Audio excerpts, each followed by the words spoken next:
Hello everyone. Today we are going to discuss a very crucial topic from chapter reproductive health called amniocentesis. My name is Mridul and today we are going to discuss about very crucial topic in the class 12th reproductive health chapter called amniocentesis. Okay, so first of all we can start about the definition of amniocentesis. Okay, so it is a ठीक है, अगर हम ध्यान से देखें यहाँ पे definition क्या दे रहा है, तो डेफिनेशन ये कह रहा है कि एमनियोसिंथेसिस इज अ टेस्ट. ओके, एमनियोसिंथेसिस एक टेस्ट होता है जो डिटेक्ट करता है जेनेटिक एबनॉर्मलिटी को फीटस के अंदर. जो फीटस जो बेबी होता है प्रेग्नेंट वुमेन के अंदर जो जो बेबी होता है उसका, तो उसका टेस्ट होता है क्या पता करने के लिए, जेनेटिक एबनॉर्मलिटी डिटेक्ट और जेनेटिक एबनॉर्मलिटी पता करने के लिए. अब जेनेटिक एबनॉर्मलिटी का मैंने यहाँ पे एक एग्जांपल लिखा है नीचे, डाउन सिंड्रोम आपको दिख रहा होगा. और भी बहुत सारे जेनेटिक एबनॉर्मलिटी होता है just like sickle cell anaemia and other.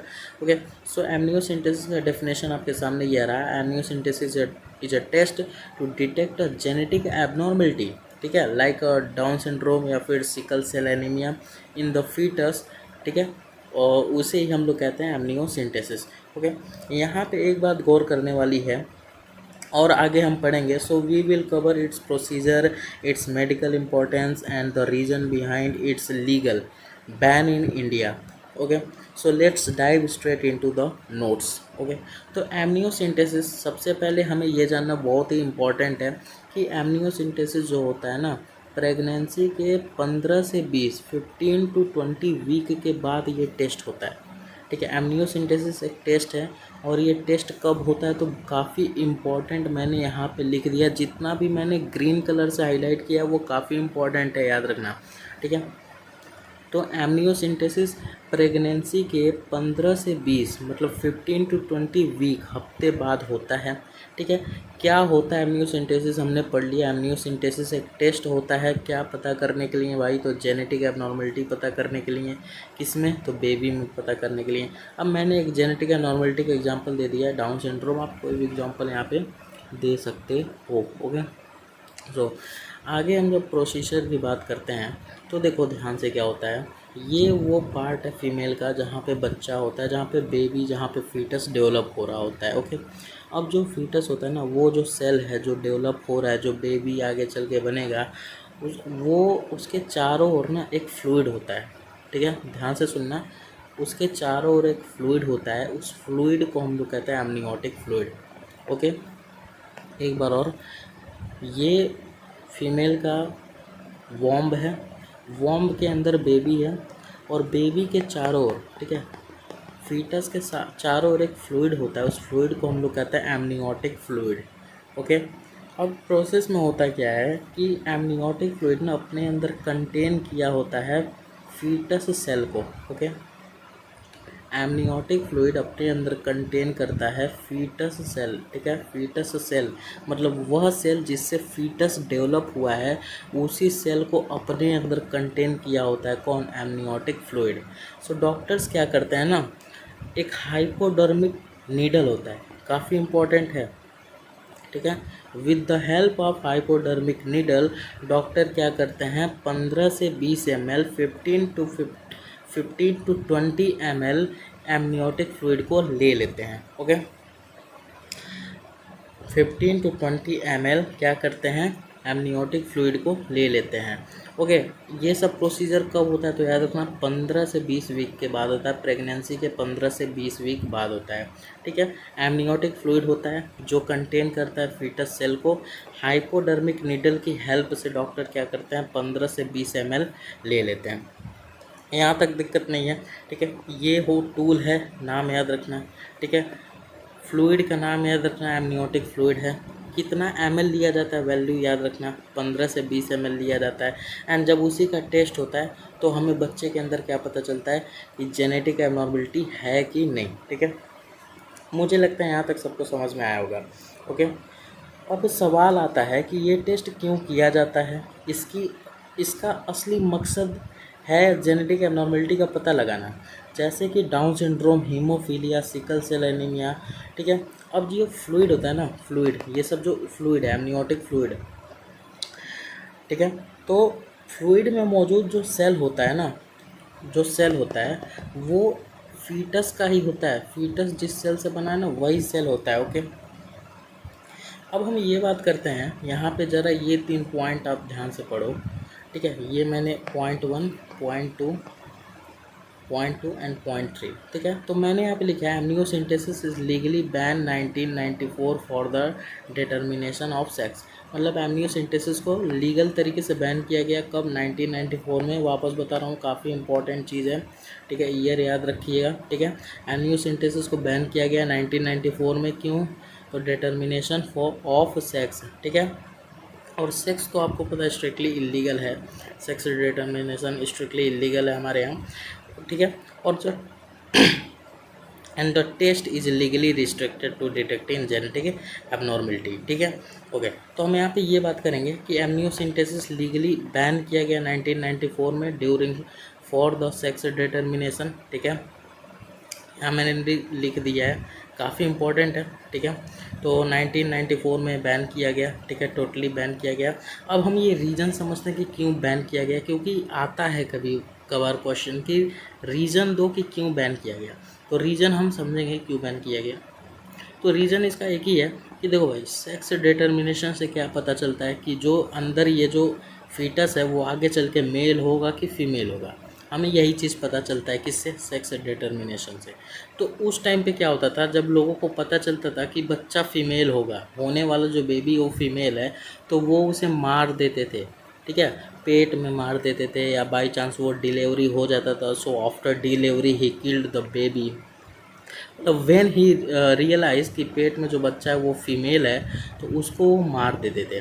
ठीक है, वहाँ रीज़न वो नहीं पूछेगा कि क्या रीज़न था कि मार देते थे, बट मार देते थे लोग। ठीक है, उनके मन में ऐसा कुछ था, ठीक है, बेकार सा ख्याल, तो मार देते थे। और इसी चीज़ को कहा जाता था फीमेल फोर्टिसाइड। ये नाम याद रखना है, हमेशा के लिए ये नाम याद रखना है, फीमेल फोर्टिसाइड। ठीक है, रीज़न पूछेगा कि क्यों जो है एमनियोसेंटेसिस को बैन किया गया। ठीक है, अगर रीज़न पूछ लिया कि एमनियोसिंथेसिस को बैन क्यों किया गया, तो आप सिंपल सा एक रीज़न दोगे कि फीमेल फोर्टिसाइड होने लगा था। ठीक है, फीमेल फोर्टिसाइड होने लगा था, मतलब जो फीमेल थी ना उसको मार दिया जाता था। अगर पता चलता था ये जो बेबी है आगे चल के ये फीमेल होगा ना, तो इसको मार दिया जाता था। सो इस नाते ना एमनियोसिंथेसिस को क्या किया गया ना, बैन किया गया। ओके, आई होप आप लोग को ये एमनियोसिंथेसिस का पूरा एक वीडियो समझ में आएगा। वापस से हम ट्राई करते हैं समझाने का कि क्या है। तो ध्यान दो, सबसे पहले में क्या जानना है, एमनियोसिंथेसिस जो ये टेस्ट है ये प्रेगनेंसी के 15 से 20 हफ्ते बाद शुरू होता है। ठीक है, ये जो टेस्ट है जो जिस लेडी का होगा वो तब होगा जब प्रेग्नेंट का 15 से 20 हफ्ते बाद होगा। ओके, एमनियोसिंथेसिस का डेफिनेशन क्या है, तो ये एक टेस्ट होता है जेनेटिक एबनॉर्मलिटी डिटेक्ट करने के लिए। एग्जांपल के लिए मैंने यहाँ पे लिखा है डाउन सिंड्रोम, आप और भी ऐड करते हो जैसे सिकल सेल एनीमिया। ठीक है, ये सब ऐड कर सकते हो। ठीक है, फीटस का टेस्ट होता है। ठीक है, फीटस, ये जो फीटस है वॉम्ब के अंदर जो बेबी है उसी का टेस्ट होता है। अब यहाँ पे जो प्रोसेस है, जो प्रोसीजर है, यहाँ से मैंने यहाँ ये पूरा प्रोसीजर लिखा है। ठीक है, तो प्रोसीजर इंपॉर्टेंट है, हमेशा आएगा। ठीक है, तो प्रोसीजर को ध्यान से समझना क्या होता है। जहाँ पे ये फीमेल के वॉम्ब में जो बेबी होता है ना उसके चारों ओर एक फ्लूइड होता है, उस फ्लूइड को हम लोग कहते हैं amniotic fluid. Okay, amniotic fluid जो क्या कंटेन करता है, फीटस सेल को कंटेन करता है। ठीक है, फीटस सेल को कंटेन किया हुआ होता है। अब क्या होता है, डॉक्टर्स क्या करते हैं, with the help of hypodermic needle, काफ़ी इंपॉर्टेंट है। ठीक है, आगे इसका क्या होता है कि हाइपोडर्मिक एक नीडल होता है, उसकी हेल्प से 15 से 20 ml, वैल्यू भी काफ़ी इंपॉर्टेंट है, कई बार पूछा जाता है कि वैल्यू कितनी ली जाती है एमनियोटिक फ्लूइड की, तो 15 से 20 ml जो होता है एमनियोटिक फ्लूइड का लिया जाता है और उसी को टेस्ट किया जाता है एंड पता चलता है कि बेबी के अंदर, फीटस के अंदर कोई जेनेटिक एबनॉर्मलिटी है कि नहीं। अब ये जो थर्ड पॉइंट मैंने मतलब 3 पॉइंट मैंने जो लिखवाया है, एमनियोसिंथेसिस जो लीगली बैन है, कब किया गया, 1994 में, इम्पॉर्टेंट है। ठीक है, याद कर लेना आप लोग, इम्पॉर्टेंट है। 1994 में क्यों किया गया, तो डिटर्मिनेशन ऑफ सेक्स होता था उस टाइम पे, इसी नाते इसको बैन किया गया।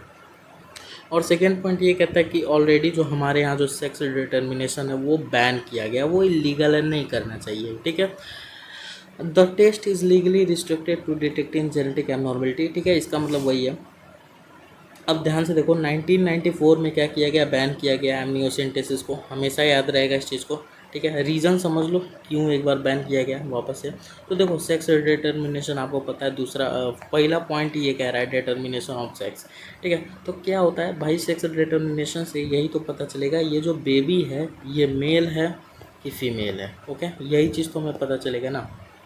अब उस टाइम के लोगों में पता नहीं कैसे ये एक तुच्छ सा ख्याल आ गया कि भाई जो फीमेल है ना उसको मार डालो, ठीक है। जो भी अगर पता चलता था कि ये बेबी आगे चल के फीमेल होगा, ठीक है, तो उसको मार डालो, तो ये ख्याल होता था, ठीक है। या फिर आफ्टर डिलीवरी, बिफोर डिलीवरी, बस मार डालो अगर पता चल जा रहा है कि पेट में लड़की है तो इसी ख्याल से ना वहाँ पे क्या होता है उस टाइम पे बहुत ज़्यादा, बहुत पहले के टाइम पे फीमेल फोर्टिसाइड होने लगा। ये नाम आपको याद रखना है, फीमेल फोर्टिसाइड मतलब जो बच्ची पेट में है ना, पेट में अगर बच्ची है तो फीमेल फोर्टिसाइड मतलब मार देना, ठीक है, मार देना, तो मार दिया जाता था।